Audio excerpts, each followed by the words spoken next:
প্রিয় শিক্ষার্থীবৃন্দ, আসসালামু আলাইকুম ওয়া রাহমাতুল্লাহি ওয়া বারাকাতুহু।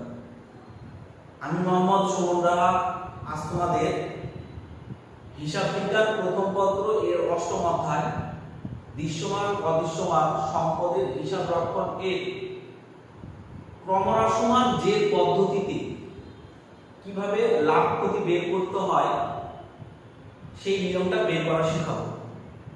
দেখো, বোর্ডে আমি একটা অঙ্ক তুলেছি, লেখা আছে বিধি তার ব্যবসায়িক কার্যাবলী সম্পাদনের জন্য 2012 সালের 1 জানুয়ারি 4,75,000 টাকা মূল্যের একটি মোটর গাড়ি ক্রয় করে। দ্বিতীয় একজন ব্যক্তি তার ব্যবসা বিভিন্ন জায়গাতে রয়েছে, তো এক জায়গা থেকে আরেক জায়গাতে যাওয়া আসার জন্য তো তার একটা গাড়ি প্রয়োজন। তখন সে বলছে যে আমার এই ব্যবসাটা পরিচালনা করার জন্য আমাকে একটা গাড়ি কিনতে হবে। তখন সে কি করলো, 2012 সালের 1 জানুয়ারি 4,75,000 টাকা, তাই কখন 2012 সালের 1 জানুয়ারি 4,75,000 টাকা মূল্যের একটি মোটর গাড়ি ক্রয় করে। মোটর গাড়িটা কত টাকা দিয়ে কিনেছে? 4,75,000 টাকা দিয়ে। কবে কিনেছে? 2012 সালের 1 জানুয়ারি। মোটর গাড়িটির রেজিস্ট্রেশন বাবদ খরচ 25,000 টাকা। শুধু গাড়ি কিনলে তো হবে না, গাড়ি চালাতে গেলে গাড়ির রেজিস্ট্রেশন করতে হবে, অর্থাৎ সরকারকে ট্যাক্স দেওয়া লাগবে গাড়ির কাগজের জন্য। তো এই গাড়ির কাগজ করার জন্য তাকে খরচ করতে হয়েছে কত টাকা? 25,000 টাকা।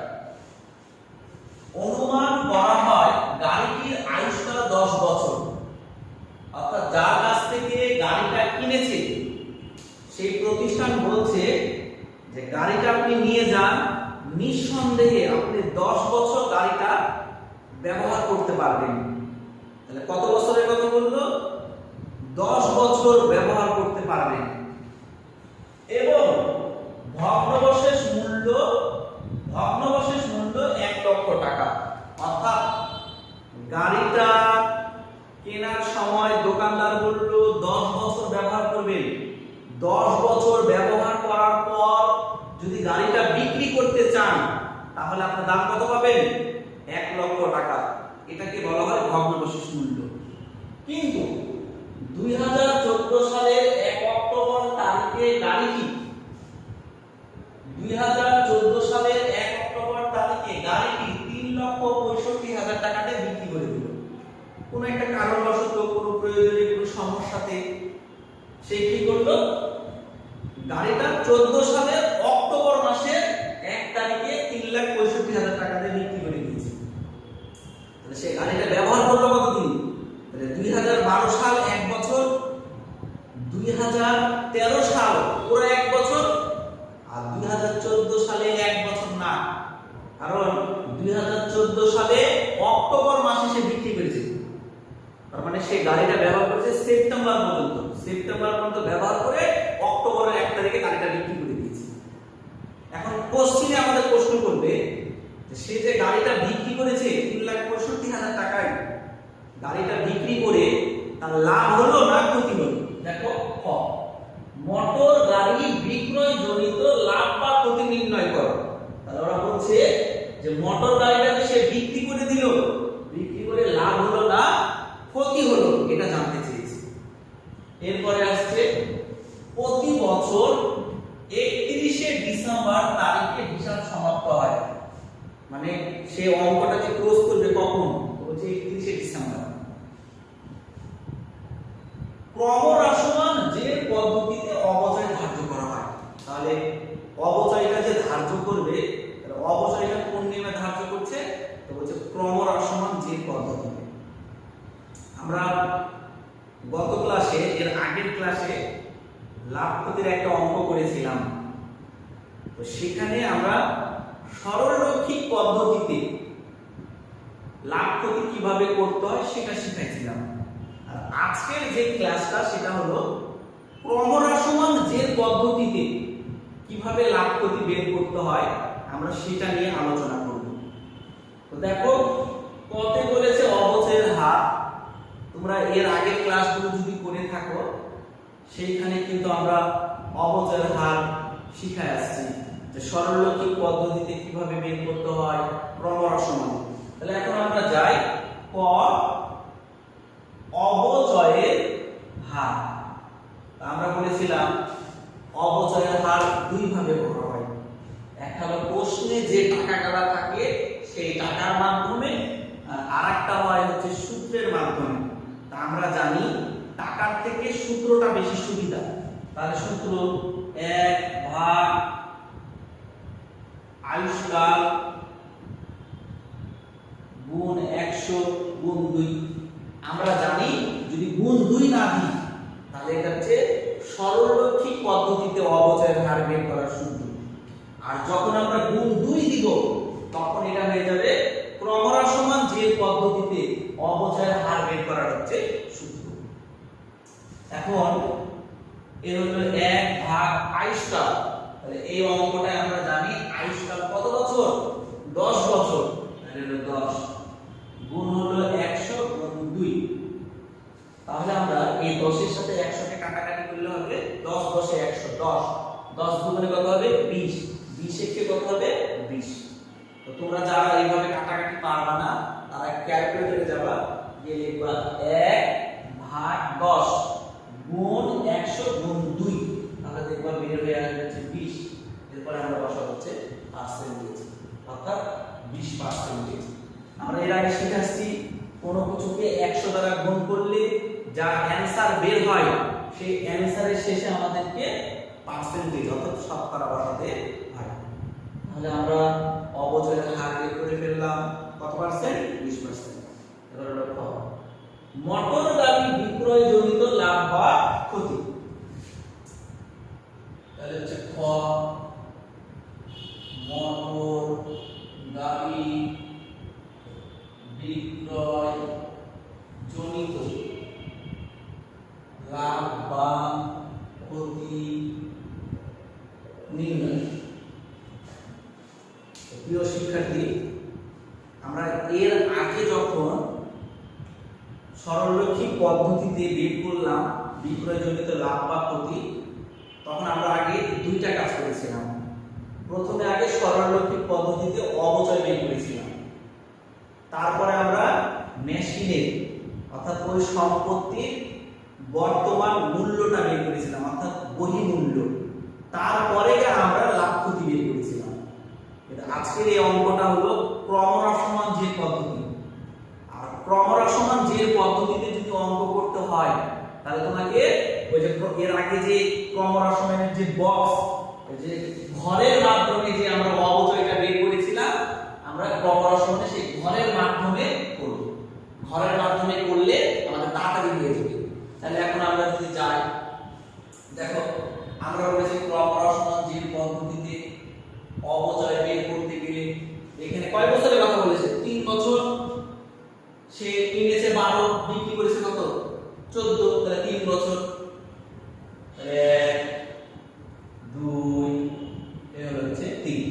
তাহলে আমরা বলেছিলাম প্রথমে যেটা লিখতে হয় সেটা কি বলতো? কেউ লেখে সাল, কেউ লেখে বছর, তারপরে সম্পত্তি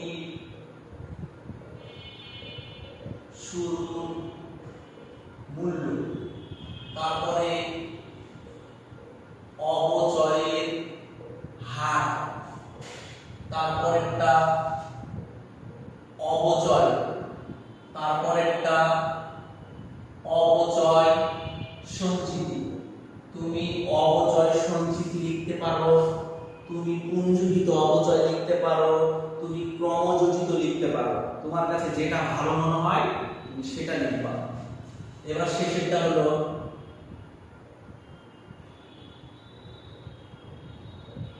সম্পত্তির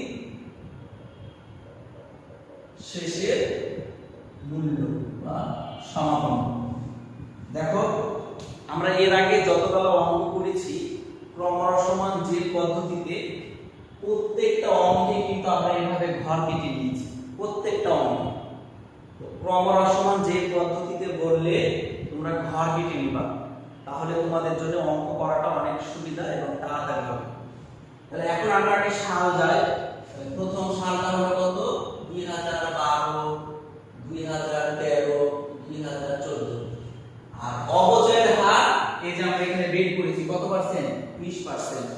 অনেক সময় কোশ্চেনে দেওয়া থাকে, সেটাই বসাবো। আর যদি অঙ্কতে করতে বলে তাহলে বের করে বসাবো। আর যদি অঙ্কে যেমন এখানে অবচয়ের হার বের করতে বলেছে, অন্য অঙ্কে নাও বের করতে বলতে পারে। তো বের করতে যদি না বলে তাহলে আমাদের কাজ হবে অবশ্যই আমাদের এটা বের করে নিতে হবে। কেউ কাজ বলে, কেউ গণনা বলে, কেউ টিকা বলে এটা বের করে। তোমরা অবশ্যই এটা বের করে নিবা। তাহলে অবচয়ের হার কত পার্সেন্ট? 20%। আমরা জানি সম্পত্তির শুরু মূল্য কি? তাহলে আমরা মোটর গাড়িটা কিনেছি কত টাকায়? 4,75,000 টাকায়। মোটর গাড়ির খরচ হয়েছে কত? 25,000 টাকা। আমরা বলেছি এখানে যে টাকাটা বসে, যে সম্পত্তি থাকে সেই সম্পত্তির সাথে যতগুলো খরচ থাকে সব খরচগুলোকে যোগ করে বসাতে হয়। তাহলে আমাদের টাকা হলো 5 লক্ষ টাকা। এবারে আমরা যদি যাই এই 5 লক্ষ টাকার উপরে যদি আমরা 10% করি তাহলে আমাদের অবচয় আসছে 5 গুণে 10, এ হলো হচ্ছে 0.50, এ হলো হচ্ছে 1 লক্ষ টাকা। তাহলে আমরা অবচয় পেলাম 1 লক্ষ। আমরা এর আগের ক্লাসে শিখেছি যে অবচয় সঞ্চিতিটা আমরা এখন করব না, অবচয় সঞ্চিতি আমরা পরে করব। তাহলে এখন এই 5 লক্ষ থেকে 1 লক্ষ আমরা বাদ দিয়ে দিব। তাহলে কত টাকা আসছে? 4 লক্ষ টাকা। তাহলে আমরা কি করলাম? 5 লক্ষ থেকে 1 লক্ষ টাকা বাদ দিব। তাহলে 5 লক্ষ থেকে 1 লক্ষ বাদ দিলে আমরা কত পাচ্ছি? 4 লক্ষ। তাহলে আমি 12 সালে সম্পত্তি হলো 5 লাখ। 12 সালে 1 বছর ব্যবহার করার কারণে আমার সম্পত্তির দাম কমে গেল 1 লাখ। এখন আমার সম্পত্তি হলো কত? 4 লাখ। এবার আমরা 13 সাল, আমরা জানি 12 সালে যেটা শেষ 13 সালে সেটা শুরু।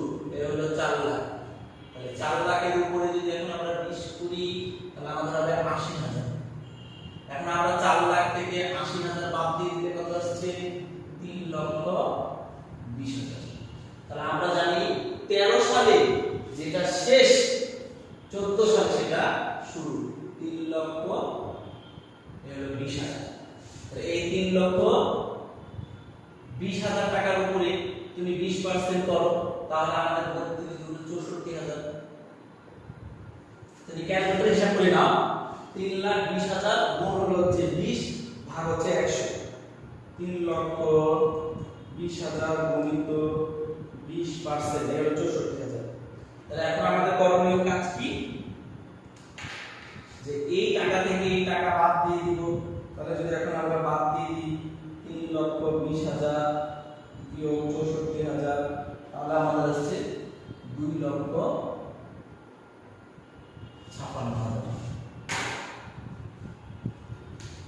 গত ক্লাসে আমরা যখন সরলরৈখিক পদ্ধতিতে অবচয় বের করি তখন সম্পত্তির মূল্য থেকে, বুঝো, সম্পত্তির মূল্য থেকে 12 সালের অবচয় বাদ দিই, 13 সালের অবচয় বাদ দিই, 14 সালের অবচয় বাদ দিই, দিয়েছিলাম না? এখন প্রশ্ন হচ্ছে আমি যে এখানে 64,000 টাকা বসালাম, এই 64 টাকা কি 1 বছরের না? দেখো এখানে যেটা বের করলাম 1 বছর, এখানে যেটা বের করলাম 1 বছর। অর্থাৎ তুমি যখন কোনো টাকার উপরে পার্সেন্টেজ করবা,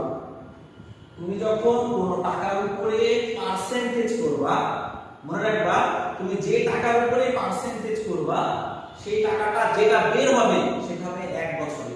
যেমন আমি এখানে বসালাম 3,20,000 গুণিত 20 ভাগ হলো 100। অর্থাৎ আমাদের ক্যালকুলেশন করে আসলো 64,000। এটা কিন্তু 1 বছরে। কিন্তু আমার প্রশ্ন 14 সালে তো আমি 1 বছরে ধরতে পারবো না। কেন ধরতে পারবো না? কারণ 14 সালটা তো আমি অক্টোবর মাসের 1 তারিখে বিক্রি করে দিয়েছি। তার মানে 14 সালে আমি জানুয়ারি, ফেব্রুয়ারি, মার্চ, এপ্রিল, মে, জুন, জুলাই, আগস্ট, সেপ্টেম্বর, অক্টোবরের 1 তারিখে বিক্রি করেছি। তার মানে সেপ্টেম্বর পর্যন্ত আমি ব্যবহার করেছি। অর্থাৎ 9 মাসের আমাকে অবচয় ধরতে হবে। তার মানে এটাকে ভাগ দিতে হবে 12 আর গুণ দিতে হবে হচ্ছে 9। তাহলে আমাদের ৬৪,০০০ ভাগ 12 গুণ হচ্ছে 9, তাহলে ৪৮,০০০ টাকা আমার অবচয়। তার মানে এখানে যে আমরা বসালাম ৬৪,০০০, এই ৬৪,০০০ বসবে না, বসবে কত? এ হলো ৪৮,০০০। কেন বসবে? ৬৪ বসাতে হয়ে যাবে 1 বছর, আমি তো 1 বছরে বসাতে পারবো না, বসাতে হবে 9 মাস। তাই কোন টাকার উপরে পার্সেন্টেজ করলে যেটা বের হবে সেটা হবে 1 বছরের। এই 1 বছরকে 12 দ্বারা ভাগ করব, হবে 1 মাস, আর 9 দ্বারা গুণ করব, তাহলে আমাদের 9 মাসে হয়ে গেল ৪৮,০০০। এই হলো ৪৮,০০০। তার মানে এখানে 2,56,000 হবে না, তাহলে 3,20,000 বিয়োগ ৪৮,০০০, তাহলে আমাদের টাকা আসছে 2,72,000। এ হলো 2,72,000। তাহলে আমরা এখানে পেয়ে গেলাম যে 14 সালে অবচয় হলো ৪৮,০০০ টাকা। 14 সালের শেষে আমার ওই মোটর গাড়ির দাম হলো 2,72,000 টাকা। তো আমরা অবচয় যদি বের করতে যদি হয়, তাহলে আমরা অবচয় কি সরি আমরা যদি লাভ ক্ষতি বের করতে চাই, তাহলে কিভাবে লাভ ক্ষতি বের করব? তাহলে এখন যদি যাই লাভ বা ক্ষতি পরিমাণ, তাহলে সমান সমান, এখন আমরা যদি যাই গাড়ি কি বিক্রয় মূল্য বিয়োগ গাড়িটি বর্তমান মূল্য, কেউ বর্তমান লেখে, কেউ বহির্মূল্য লেখে। এবার দেখো গাড়িটির বিক্রয় মূল্য, বলো তো গাড়িটা বিক্রয় করেছে কত টাকায়? 3,65,000 টাকা। গাড়িটার বর্তমান মূল্য কত? 2,72,000।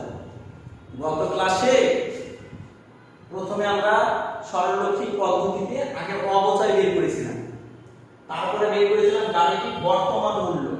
তো বর্তমান মূল্য কিভাবে বের করেছি? এই 5 লক্ষ টাকা থেকে 2012 সালের অবচয় এই টাকা বাদ দিয়েছি, 2013 সালের অবচয় এই টাকাটা বাদ দিয়েছি, 2014 সালের অবচয় এই টাকাটা বাদ দিয়েছি।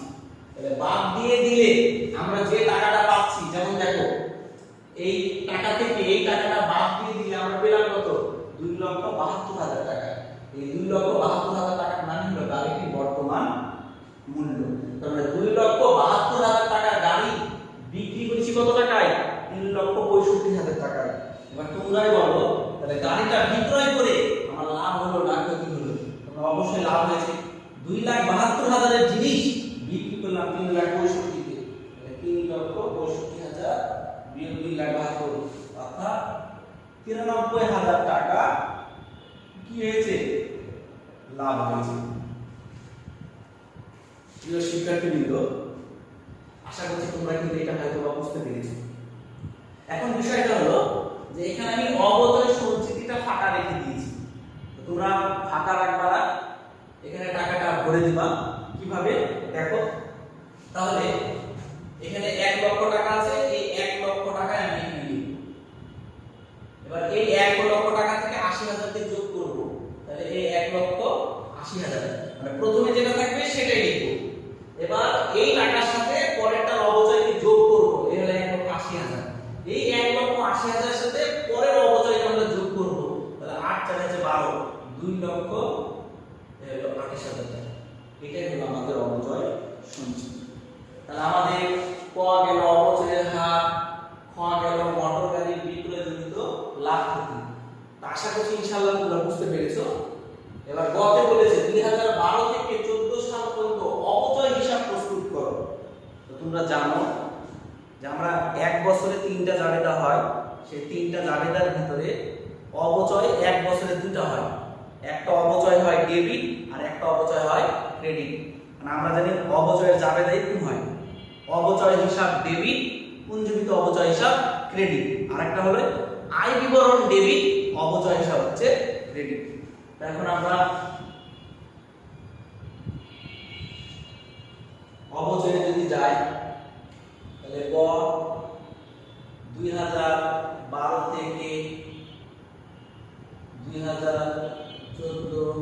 সাল পর্যন্ত অবচয় হিসাব প্রস্তুত করা হলো বা তৈরি করা হলো বা নির্ণয় করা হলো, যে আমরা খাতা এই মাথা থেকে শেষ মাথার মধ্যে দাগ টানবো। আমরা জানি প্রতিদিন কয় প্রকার? প্রতিদিন দুই প্রকার, কি ছক? চলমান যে ছক। আমরা জানি চলমান যে ছকটা সোজা বেশি, তারিখ, বিবরণ, জাবেদা পৃষ্ঠা, ডেবিট ক্রেডিট, ব্যালেন্সে, ডেবিট ক্রেডিট, তারিখ, বিবরণ, জাবেদা পৃষ্ঠা, ডেবিট ক্রেডিট, ব্যালেন্সে, ডেবিট ক্রেডিট। এখন আমরা প্রথমে যে সাল লিখব 2012 সাল লিখব, এখানে কি ডিসেম্বর 31। আমরা যদি অবচয়ের জাবেদা হয় অবচয় হিসাব ডেবিট, তাহলে অবচয় হিসাব ডেবিট, ডেবিটের ঘরে প্রথম বছরের অবচয় হলো 1 লাখ। তাহলে এখানে উল্টা কথা লিখতে হয় কি? পুঞ্জীভূত অবচয় হিসাব। আবার আরেকটা জায়গাতে হয় আয় বিবরণ ডেবিট, অবচয় ক্রেডিট। তাহলে এই অবচয় ক্রেডিট, তাহলে এখানে লিখতে হয় কি? আয় বিবরণ। প্রিয় শিক্ষার্থীবৃন্দ, তোমরা জানো এর আগে আমি জাবেদা থেকে তোমাদেরকে অবচয় করা শিখাইছিলাম। তোমরা নিজেরা দেখেছো যে অবচয় আমাদের কিন্তু দুইটা হয়, একটা হয় ডেবিট, একটা হয় ক্রেডিট। আর এখানে কিন্তু আমাদের উল্টা কথা দ্বারা লিখতে হয়। তোমরা যারা আগের ক্লাসগুলো দেখোনি আমার, অবশ্যই দেখে নিবা, তাহলে তোমাদের জন্য বুঝতে অনেক সুবিধা হবে। এবার আমরা জানি এই 1 লক্ষ টাকা এখানে পাঠাবো, এটা থেকে এটা বাদ দিয়ে দিলে 0। কারণ অবচয় যত বছরই করি না কেন প্রত্যেক বছর কি হবে? 0 হবে। তাহলে 2013 সাল, আবার ডিসেম্বর 31, তাহলে এই দ্বিতীয় বছর অবচয় হয়েছে কত? 80,000। তাহলে অবচয় ডেবিট, এখানে পুঞ্জীভূত অবচয়।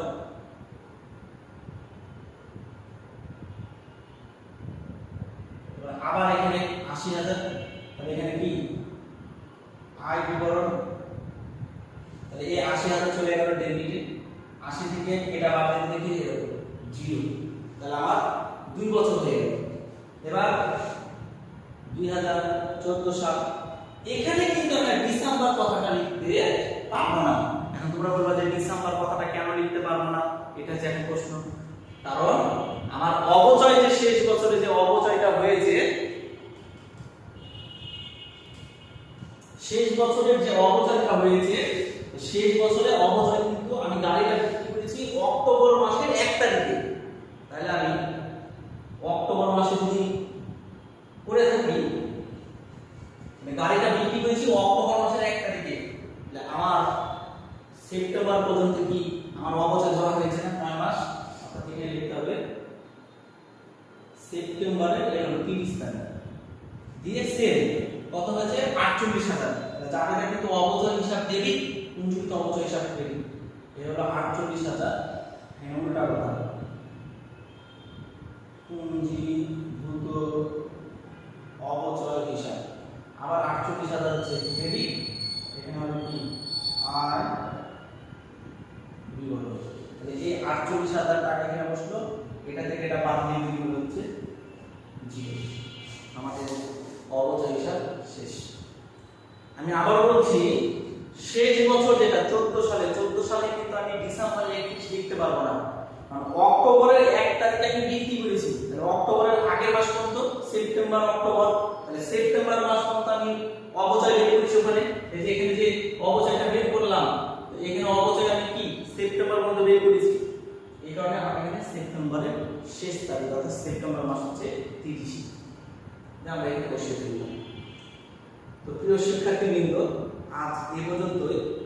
সামনে আমরা আবার আরেকটি নতুন ক্লাস, যে কর্মঘণ্টা অনুযায়ী কিভাবে অবচয় বের করা হয় সেটা নিয়ে আমরা আলোচনা করব।